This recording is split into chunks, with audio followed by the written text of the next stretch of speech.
हाँ सर, मैं आपका ये चैनल देखता रहता हूँ सर, तो इसके लिए मैंने आपसे चर्चा करना भी चाह रहा था आपसे। तो हुँ, चर्चा हुँ। तो मैं आपसे कर लूँगा। थोड़ा-सा कुछ हुँ, अपने हुँ। विचार रखना चाह रहा था मैं आपके पास में। हाँ, वो बोलिए। बस ये लेके हाँ, मैं ये बताना चाह रहा था सर कि जैसे अभी ज आप लोगों की जो ये डिबेट को देखता हूँ, तो ऐसे-वैसे कभी-कभी अच्छा भी लगता है कि यार चलो अच्छा है, जैसे भी ये लोग पाखंडवाद को लेके कैसे भी इसको दूर करने की कोशिश कर रहे हैं, तो ये तो बहुत अच्छी बात है। होना भी चाहिए क्योंकि ऐसी चीज़ों को समाज से बिल्कुल दूर ही हो जाना चाहिए अगर कहीं पे भी कोई पाखंडवाद है, अंधविश्वास है या कुछ भी है।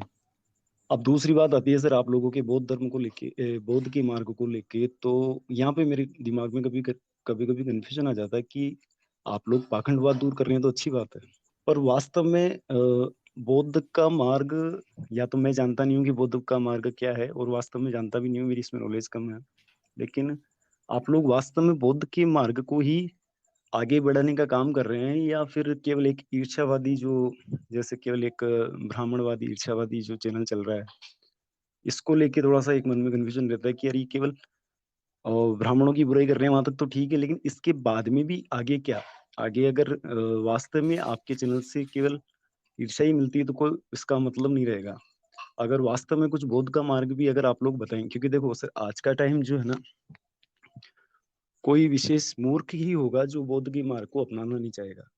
लेकिन अपनाने के लिए जब वो बौद्ध पे बात हर आदमी करना चाहता है, हर आदमी बौद्ध से जुड़ना चाहता है। लेकिन वो बात करेगा कब? उसमें होता क्या है कि बौद्ध के मार्ग को या तो बौद्ध के अलावा आज तक कोई समझा ही नहीं। जो जिनको आप बौद्ध कहते हैं, या तो उनके अनुयायी समझे ही नहीं। क्योंकि उनके अनुयायियों का क्या होता है, एक विशेष बस पंगा लेने वाली बात होती है कि अपन को बस पंगा लेना है मार्केट में जाके। तो यहाँ पे सिर्फ पंगा लेने वाली बात नहीं है। यहाँ पे बौद्ध के मार्गों को हमको समझाना भी तो पड़ेगा ना सर। बात केवल ये नहीं है कि अंधविश्वास दूर कर रहे हो, वो तो आपकी बात ठीक है। लेकिन एक केवल पंगा लेना है, तो बौद्ध के मतलब विचारों को हर आदमी मानता है। उनको कोई नेगलेक्ट कर ही नहीं सकता, अगर वो समझदार है, पढ़ा-लिखा आदमी है, वो उनको दूर नहीं कर सकता। लेकिन केवल यहाँ पे एक पंगा लेने वाली बात आ जाती है ना, तो वो पूरा सुनना भी नहीं चाहता कि बौद्ध का मार्ग क्या है, और वो केवल अपनी जो चीज़ है उससे सैटिस्फाई होता है। तो इस चीज़ को लेके थोड़ा-सा आपके विचार मैं सुनना चाह रहा था। अच्छा, अच्छा हिंदू के बाद एक बात बताएँ मुझे कि जी सर। आपने कहा कि बौद्ध के अनुयायी जो है कोई भी पढ़ा-लिखा व्यक्ति समझता है उनकी बात को, लेकिन बिल्कुल, उनके बिल्कुल। अनुयायी जो हैं वो पंगा लेना चाहते हैं या क्या ईर्ष्यावर्ष करते हैं, ऐसा क्या है? मैं आपसे और ये ऐसा जानना कुछ चाहता लगता है हूँ सर। हाँ, हुँ, आपको ऐसा प्रतीत होता है। जी, हाँ हिंदू जी। के बाद मैं ये जानना चाहूँगा आपसे कि हुँ। बौद्ध मार्ग में क्या किसी ईश्वर की पूजा है? नहीं होगी सर, होनी भी नहीं चाहिए। अच्छा, नहीं है। अच्छा, आप किसकी फ़ोटो लगाए हैं? गणेश जी की फ़ोटो लगा रखी है सर। अच्छा, आपने जो है यहाँ पे गणेश की फ़ोटो लगा रखी है। इस पर ये क्या कुछ ऊपर से लहंगा चुनरी कुछ पहना रखा है क्या आपने? क्या है इस पे? हाँ सर, ये इन्होंने मतलब वस्त्र पहन रखे हैं। माला माला अच्छा, वगैरह पहन रखी है। माला वग़ैरह। तो माला की ज़रूरत एक मूर्ति को क्यों पड़ रही है? सर माला की ज़रूरत मूर्ति को एक्चुअली में क्या सर, ये सारी चीज़ें ना एक बिज़नेस है। जो हिंदू धर्म पूरा जो बनाया हुआ है ना, जिसको ये ब्राह्मण लोग ये कहते हैं कि ये ईश्वर है और कोई चमत्कार वाली बात, ये सब कुछ केवल मेरी नज़र में केवल एक बिज़नेस है। एक्चुअली में होता क्या है, आप अच्छा। चाहें तो मैं 5 मिनट में आपको ये पूरा बिज़नेस समझा सकता हूँ कि ये क्या बिज़नेस है। पूरी आपको माला से लेके नारियल से लेके हर चीज़ समझा सकता हूँ कि ये क्या है, हुँ, हुँ। अगर आप चाहें ठीक तो। है, समझेंगे, समझेंगे हम, वो भी समझेंगे। लेकिन उससे हाँ जी। पहले हम एक चीज़ और जानना चाहते हैं कि आपने यहाँ पे लिखा है हिंदू की आवाज़, हाँ जी, तो हाँ जी। क्या आप बता सकते हैं कि जो आपका बिज़नेस है, ये बिज़नेस हिंदू शब्द कब आया है? कब से बिज़नेस शुरू हुआ है? सर एक्चुअली में क्या है कि अब ये कुछ चीज़ें जैसे चल रही है ना, तो अब सही गलत वाली बात है कि अब किसी को सही लगता है, किसी को गलत लगता है। तो इसके ऊपर अगर अपन फ़ोकस ना करें कि भई अपन को ये सोचना चाहिए कि आज के टाइम की ज़रूरत सबसे ज़्यादा क्या है? उस ज़रूरत को लेके अपन को वो काम करना चाहिए, या अपने लिए आज के टाइम में सबसे ज़्यादा सही क्या है, उस चीज़ को लेके काम करना चाहिए। पुराना अच्छा, क्या चल रहा है, क्या नहीं चल रहा मतलब है, या मैंने क्या नाम लिख आप रखा है, ये कोई विशेष आप ये मान्यता नहीं कहना रख सकता। अच्छा, आप ये कहना चाहते हैं कि जब से लोग मूर्ति पूजा करने लगे, तब से ब्राह्मणों ने हिंदू नाम का एक बिज़नेस चला दिया कि वो मूर्तियाँ प्रोवाइड करेंगे, पूजा-पाठ करवाएँगे, आप ये कहना चाहते हैं? हाँ, हाँ सर, ये मेरी नज़र में भी एक बिज़नेस ही है। अच्छा, अब इसको अच्छा भले बिज़नेस है। अब ठीक है, ब्राह्मण समझना चाहे, चाहे ठीक नहीं है, समझना चाहे, वो ठीक है, उनकी उनकी वो है। लेकिन वास्तव में ठीक एक है। तरह का बहुत अच्छा लंबा-चौड़ा बिज़नेस है, इससे काफ़ी लोगों को हाँ, रोज़गार मिलता है, ये एक बिल्कुल सही बात है। अच्छा। हुँ, अब आते मुद्दे पर आ जाते हैं। देखें, हाँ जी, हाँ। जो मूर्तियाँ बनती हैं, तो मूर्तियाँ तो पहले भी बनती थीं। भारत की जितनी हाँ भी जी, हाँ। खुदाई हुई हैं, वहाँ से तो मूर्तियाँ ही मूर्तियाँ निकल रही हैं। लेकिन वो हाँ जी, शिल्प बिल्कुल। कला जो है बौद्धों की है, जैनों की है। जी, ये है। ब्राह्मण धर्म का कोई भी मूर्ति नहीं मिला है। तो मूर्तियाँ ठीक है। बनाने से जो मूर्तिकार हैं, उनको तो रोज़गार मिलता है, ये तो पूरी दुनिया जानती है। लेकिन ठीक आपका है, ब्राह्मण धर्म जो है, वो तो शिल्पकार को सबसे ज़्यादा गाली दे रखा है धर्म ग्रंथ में। ब्राह्मण धर्म जो है, शिल्पकारों को गाली देता है। जितनी भी जातियाँ हैं, जो जो काम करती हैं, मतलब कार्य करती हैं, उन कामगारों को सबको गाली दिया है। चाहे वो डॉक्टर हों, शिल्पकार हों, नट हो या फिर आप समझे ग्वाला हो, जितनी भी जातियाँ जो काम करती हैं, जो कुछ डायरेक्ट फिज़िकल वर्क करती हैं, उन सबको उसने गाली दिया है। तारीफ़ उसकी की है जो बैठ के हरामखोरी की तरह पैसा खाता है, उसकी खूब तारीफ़ है, उसकी खूब वाहवाही है। ईश्वर की खूब वाहवाही है, वो कोई फिज़िकल काम नहीं करता, उसकी खूब वाहवाही है। ब्राह्मण की खूब वाहवाही है, वो कोई फिज़िकल व काम नहीं करता, उसकी खूब वाहवाही है। तो इससे तो इस बिज़नेस से तो सिर्फ़ और सिर्फ़ जो है, जो हरामखोरी को प्रोत्साहन मिल रहा है। तो ये धर्म जो है, आपका जो धर्म है, जब मूर्ति बन जाती है, तो मूर्ति बनने के बाद से फ़ायदा किसको होगा?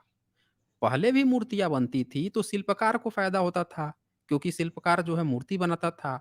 आज की डेट में जो मूर्ति बन रही है, उस मूर्ति तो बन तो गई, शिल्पकार को थोड़े बहुत पैसे भी मिल गए, लेकिन उस मूर्ति से फ़ायदा किसको हो रहा है? तो ब्राह्मण को हो रहा है। वो अब उसमें प्राण प्रतिष्ठा डाल रहा है और वो उसमें जो है पूरा का पूरा पैसे कमा रहा है। तो उसने क्या किया है कि एक ऐसा सिस्टम धर्मांध सिस्टम बना दिया जो झूठा सिस्टम है।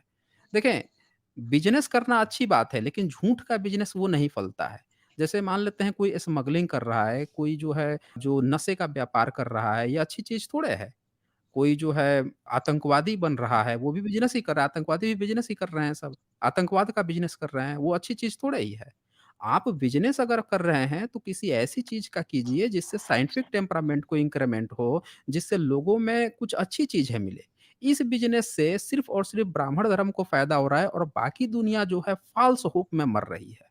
बहुत सारे गरीब लोग जो हैं, वो जाते हैं मंदिर में, टेम्पल में और उनसे ₹10,000 माँगा जाता है कि तुम ₹10,000 दो तब तुम्हें दर्शन कराया जाएगा अंदर बालाजी का या जो भी होंगे, मूर्ति होगी उसके दर्शन कराए जाएँगे। अब एक गरीब व्यक्ति जो है, जो बिल्कुल ही गरीब है, निर्धन है, वो व्यक्ति किसी तरह मंदिर पहुँचा क्योंकि उसके पास एक फ़ाल्स होप दिया है, उस सोसाइटी ने जो सोसाइटी अपने को सबसे सर्वश्रेष्ठ मान रहा है। उसने एक फ़ाल्स होप दिया है कि यहाँ पे मन्नत माँगोगे तो तुम्हारी चीज़ें पूरी हो जाएँगी। तो उस फ़ाल्स होप के कारण वहाँ गया, उल्टे उसको 10,000 देने पड़ रहे हैं ताकि और फिर वो जानता है कि उसके बाद से वो 10,000 ब्राह्मण के जेब में जाएँगे और उसको वहाँ से कुछ मिलना भी नहीं है। लेकिन उस फ़ाल्स होप पर वहाँ पे गया है। तो इस पूरे बिज़नेस से सिर्फ़ और सिर्फ़ ब्राह्मण को फ़ायदा हो रहा है। अब पब्लिक को हानि क्या हो रही है कि उसका फ़ाल्स होप हो रहा है। अब कोई बीमार व्यक्ति है, बीमार व्यक्ति है, उसको 5 लाख रुपए वो सोचता है कि 5 लाख रुपए में मेरा ऑपरेशन होगा, हॉस्पिटल जाऊँगा, 5 लाख खर्चे होगा। गरीब है, 5 लाख रुपए उसके पास नहीं है। उसने सोचा कि चलो मैं बालाजी चला जाता हूँ, 10,000 रुपए दूँगा पुजारी को और मन्नत माँग लूँगा क्योंकि वहाँ मन्नत माँगने से मन्नत पूरी हो जाती है क्योंकि ब्राह्मणिकल सिस्टम ने झूठ फैला रखा है बहुत जगह पर, यहाँ की मन्नत पूरी होती है वहाँ। अब वो गया, वहाँ गया और वहाँ जाने से उसकी जान चली गई। पैसे भी 10,000 गए या जान भी चली गई। क्योंकि भगवान जो है या वो जो धंधा है उससे तो उस आदमी का भला होना नहीं था। वो भला तो हॉस्पिटल जाने से होता। तो इससे ये पता चलता है कि ये धंधा जो है, ये सिर्फ़ धंधा नहीं है, एक षड्यंत्र है भारत के लोगों के साइंटिफिक टेम्परामेंट से पीछे ले जाने का धंधा है। अच्छा सिर्फ़ इससे ये नुकसान नहीं है। दूसरा नुकसान क्या है कि जो यंग जनरेशन है, जो एक साइंटिफिक टेम्परामेंट आती है कि भई दरवाज़ा हमने खोला, आवाज़ उससे कुछ चर्र से आवाज़ हुई। एक साइंटिफिक टेम्परामेंट ये सोचेगा कि भई इसमें कहाँ पे गड़बड़ है, तो उसके कब्जे वगैरह पर देखेगा, तेल-वेल डालेगा, उसको सही कर देगा। वहाँ पे वो दिमाग लगाएगा, साइंटिफिक टेम्परामेंट है। और वही अगर कोई डरपोक व्यक्ति है, डरा हुआ, सहमा हुआ व्यक्ति है, धार्मिक व्यक्ति है, तो वो क्या सोचेगा, ईश्वर की कृपा है। कोई चीज़ घटना घटी, ईश्वर की कृपा है, ईश्वर ने चाहा ऐसे हो गया, क्योंकि वही चीज़ सिखाई गई है। तो यहाँ पे हमें देखना होगा, ध्यान से समझना होगा कि ये जितनी भी बातें हैं, जो धर्म जिसको आप धंधा बता रहे हैं, वो हमारे न्यू जनरेशन को, नेक्स्ट जनरेशन को साइंटिफिक टेम्परामेंट से खींच के और एक गलत जगह पे व्यसन के लिए डाल देती है। पढ़ाई कर रहा है इंजीनियरिंग की, सोच रहा है कि धर्म की, कि भई धर्म में तो ऐसा कहा गया है तो ऐसे ही हुआ होगा। उसकी टेम्परामेंट गई भाड़ में। जबकि साइंटिफिक टेम्परामेंट कहता है कि आपको हर जगह अपना दिमाग यूज़ करना है। हर चीज़ पे आपको क्वेश्चनिंग भी खड़ा करनी है, और जहाँ पे जितना लॉजिकल हो सके, अब वहाँ पे वो दिमाग ही नहीं लगा रहा धर्म पे। तो आपका जो हिंदू धर्म जिसको आप धर्म धंधा कह रहे हो, वो सिर्फ़ धंधा नहीं है, वो पूरे देश को मंदा कर रहा है। इसीलिए हम लोग दुनिया में सबसे ज़्यादा आबादी, चीन के बराबर हम लोग की आबादी है। चीन कितना आगे निकल गया, भारत में 70% मार्केट पे उसका कब्ज़ा है, और हम अपने ही देश के मार्केट पे हमारा अपना कब्ज़ा नहीं है। हम इतना पीछे चले गए। चीन नास्तिक देश है, हम धार्मिक देश हैं। हमारे यहाँ 33 करोड़ देवता हैं, फिर भी हम पीछे हैं। तो हमें लानत है ऐसे देवी-देवताओं पर, हमें लानत है ऐसे धर्म पे, नहीं चाहिए हमें ऐसे धर्म। रही बात जो आप बुद्ध की बात कर रहे थे, हम लोग हिस्ट्री की बात करते हैं। इस पूरे चैनल पे जितनी भी बातें आई हैं, हिस्टोरिकल फैक्ट की आई हैं, और हिस्टोरिकल फैक्ट इसलिए आया है क्योंकि हमने ये देखा कि जिस मूर्ति की ये लोग पूजा करवा रहे हैं, वो मूर्ति की कभी पूजा यहाँ होती ही नहीं थी। बुद्ध मार्ग में कोई मूर्ति पूजा नहीं थी। उनके बुद्ध के जाने के 500-600 साल बाद मूर्तियाँ बननी लार्ज स्केल पे शुरू हुई, लेकिन पूजा-पाठ नहीं होता था। पूजा-पाठ का पूरा धंधा इन्होंने 9वीं 10वीं सदी के बाद शुरू किया है। और उसमें भी आपने धंधा कहा ना, वो भी कंप्लीटली धंधा नहीं है। इन लोगों ने एससी, एसटी, ओबीसी को मंदिर में जाने से रोक लगा रखी थी। शूद्रों का प्रवेश वर्जित। 85% देश के शूद्र हैं। उनको मंदिर जाने से रोक लगी हुई थी। क्यों लगी थी भाई? अगर धंधा है तो इनको अलाउ होना चाहिए था। अगर यही भारत का बिज़नेस है, यही इसका धर्म है, तो अलाउ होना चाहिए था। लेकिन नहीं। कॉन्स्टिट्यूशन आया, डंडे पे, डंडे की चोट पे ग्लोबलाइज़ेशन आया, डंडे की चोट जब पड़ी, तब जाके अलाउ हुआ। अलाउ हुआ तो अब इनसे पैसा कमाना शुरू कर दिए, और भी, इनसे भी पैसे कमा रहे हैं। तो कुल मिला के हमें ऐसा कोई भी धर्म चाहिए ही नहीं भारत में। हमें भारत का अपना ओरिजिनल कल्चर चाहिए, जहाँ पे कोई मूर्ति पूजा नहीं है, जहाँ पे हम अपने कल्चर से भी जुड़े रहें, और हम अपने भारतीयता का, जिसकी ऐतिहासिक बात होती है कि हम कभी विश्वगुरु थे, हमारे कभी परचम होते थे, जब पूरी दुनिया में कहीं एजुकेशन नहीं था, विदेश से लोग हमारे यहाँ पढ़ने आते थे, हमें वो ग्लोरी चाहिए। हम लोग बुद्ध के देश के हैं ना, उस ग्लोरी हमें वापस चाहिए। जिस चाइना जो आज हमारे मार्केट पे कब्ज़ा किया है, कभी हमारे लोग जाके चाइना में कब्ज़ा किए थे। जापान में बुद्धिस्ट लोग बैठे थे, कोरिया में बुद्धिस्ट लोग बैठे थे, आज ये दो देशों के पूरे सामान हमारे भारत के देश में बैठे हुए हैं, और हमने क्या खोया? हमने बुद्ध। अब बुद्ध कहाँ गए? इन देशों में। हमने बुद्ध को उनको दिया, उन्होंने टेक्नोलॉजी हमें दे दी, हमने बुद्ध को खोया, और टेक्नोलॉजी में ही सबसे हम पीछे हैं। भई साइंस आया तो भारत में भी तो साइंस आया, चाइना भी गुलाम था, जापान, कोरिया सब तो गुलाम तो थे, लेकिन सबने साइंस का बेहतरीन यूटिलाइज़ कर लिया, हम लोग नहीं, क्योंकि हम आपका ये जो हिंदू धर्म है ना, जो हिंदू का धर्म है, जो आप आवाज़ बन के आए हैं, इसी के चक्कर में फँस गए। जो बुद्धिस्ट देश थे, उन्होंने इतना पूजा-पाठ में नहीं, उन्होंने अपना दिमाग, जो उनकी रैशनैलिटी बची थी, वो साइंस में प्रयोग की। नागासाकी पे, हिरोशिमा पे, little boy, fat man, atomic bomb गिरने के बाद भी उठ खड़ा हुआ। सिर्फ़ उठ नहीं खड़ा हुआ, उखाड़ के फेंक दिया, न जाने कितने लोगों को पीछे छोड़ दिया। आज हम कहाँ फँसे हैं? इतनी बड़ी जनसंख्या, इतने देवी-देवताओं को, ऋषि-मुनियों को लेके, हमें नहीं चाहिए ऐसा धर्म। जो धर्म हमें साइंटिफिक टेम्परामेंट से ही पीछे खींच देता हो। हम लोग हिस्टोरी की बात इसलिए करते हैं कि हमें अपनी वो पुरानी ग्लोरी फिर से चाहिए। हम कल्चर को नहीं छोड़ना चाहते अपने। हम भारत के कल्चर को नहीं छोड़ना चाहते। हमें नहीं पसंद है कोई विदेश का अरबी कल्चर आ जाए यहाँ पे, या किसी दूसरे देश का। भई हमारा कल्चर ऑलरेडी अच्छा है, इतना अच्छा है कि दुनिया के अन्य देशों ने हमारे कल्चर को एक्सेप्ट किया है। लेकिन बिना किसी पाखंड के, बिना किसी अंधविश्वास के। आप जिसको बोल रहे थे ना बुद्ध धम्म की, हम लोग बुद्ध धम्म की भी यहाँ पे नहीं, हिस्टोरिक बात होती है प्रॉपर। हमारी क्या हिस्ट्री थी? कैसे इसको इन लोगों ने बिज़नेस बना के हमें पीछे किया, हमारे लोगों को पीछे किया, सदियों तक हमें पढ़ने से रोका, पानी पीने तक सार्वजनिक तालाब पे रोक थी। बच्चे 6-6 साल की बच्चियों की ये शादी कर देते थे, ऐसे-ऐसे नियम बना दिए इन्होंने। महिलाओं को बिल्कुल नरक से भी बदतर स्थिति कर दी थी।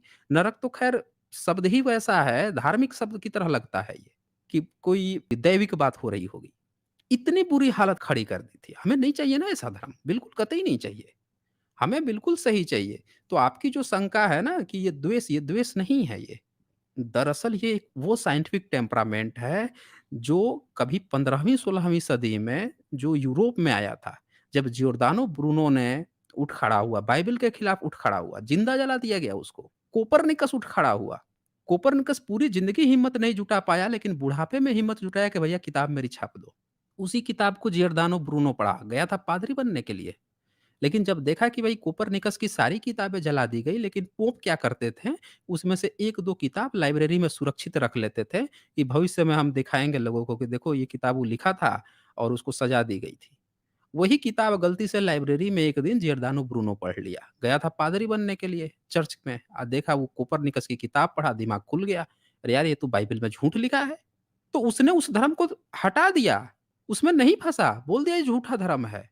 उसको पकड़ के पोपों ने जिंदा जला दिया। वैसे न जाने हज़ारों वैज्ञानिकों को इन लोगों ने जिंदा जला दिया। रोकना चाहते थे उस साइंटिफिक टेम्परामेंट को, लेकिन वो रुका नहीं ना वो, नहीं रुका वो।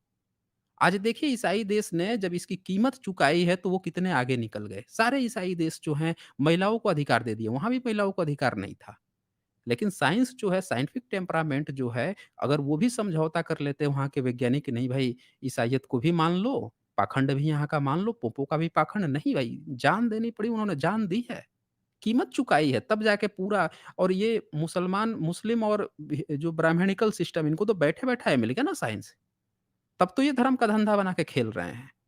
कीमत चुकाए होते ना यहाँ पे, तो हम लोग यहाँ पे भारत में भी एक सुनहला भारत चाहते हैं। हमें पाखंड पाखंड वाला नहीं चाहिए ना भारत हमें।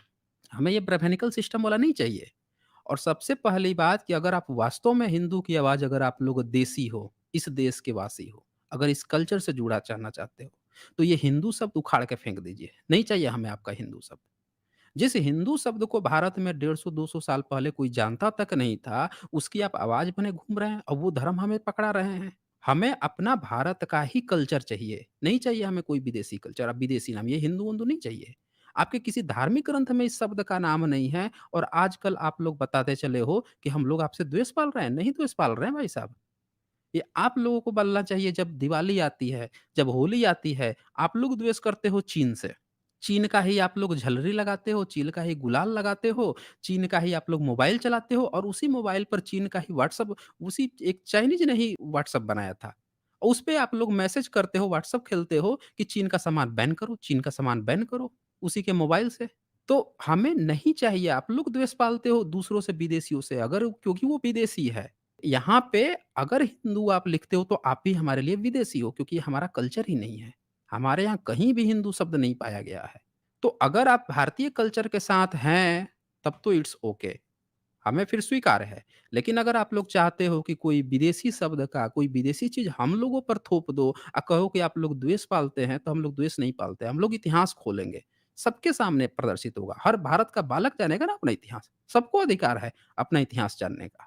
सच दिखाएँगे, आर्कियोलॉजिकल एविडेंस हम लोग दिखाते हैं। यही बातें हैं। जी हिंदू की आवाज़, आपको कुछ कहना हो तो कह सकते हैं।